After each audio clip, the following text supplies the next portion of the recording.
Good morning and welcome to ForexTV.com. It's Friday, November 2nd. I'm Remy Hokie with Forex New York. The US dollar is trading lower against the euro at 144.79 and sterling dollar is at $2.0833. The market awaits the US employment report due out from the Labor Department at 8:30 a.m. Eastern Time. The market is focusing on the non-farm payrolls data with the consensus forecast around 80,000 in October. Meanwhile, the consensus for the unemployment rate is at 4.7%.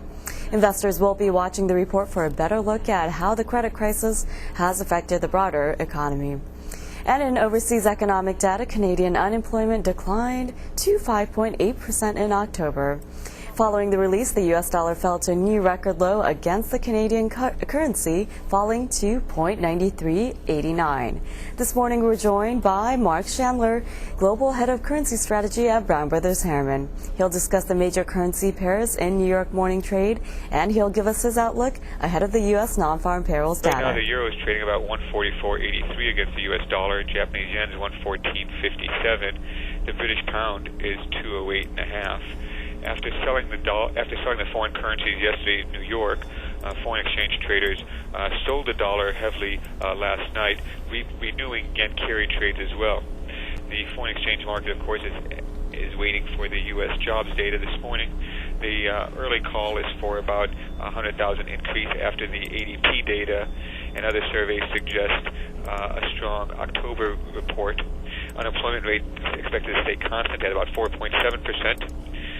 So we're looking at non-farm payrolls then coming close to what the Federal Reserve has indicated is necessary to keep the unemployment rate roughly steady, even though it's crept up in recent months.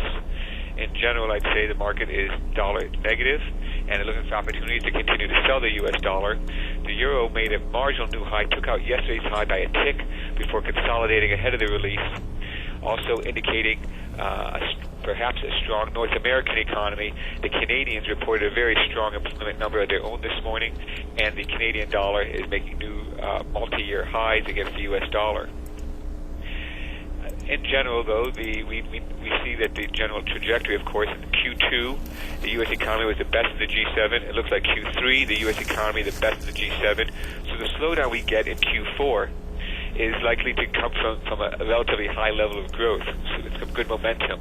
So if we take off, say, we cut the growth rate in half or maybe a bit more, we're still looking at something around 2% or perhaps a little bit more for Q4 GDP.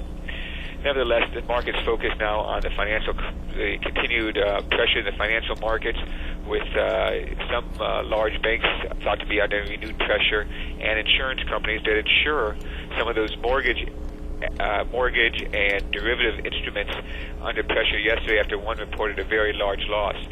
So even though when the Federal Reserve on Wednesday seemed to indicate that they were done cutting rates for a while, the market doesn't believe it. And with yesterday's slide in the stock market and the pressure coming from the financial sector, the market now is beginning to look at the likelihood of a December rate cut. That's what we favor as well. However, before we get there, we've got today's action with the jobs data, and I think that in general, if we do get a relatively firm employment data, the dollar might tick up briefly, but then renew its decline. Most likely, we'd look for the euro to finish the week above 145, and the British pound probably finishing the week closer to 209.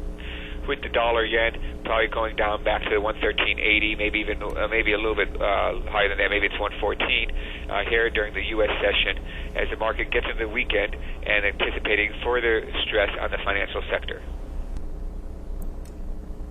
This has been your Forex News with Mark Chandler, Global Head of Currency Strategy at Brown Brothers Harriman. I'm Remy Hokie.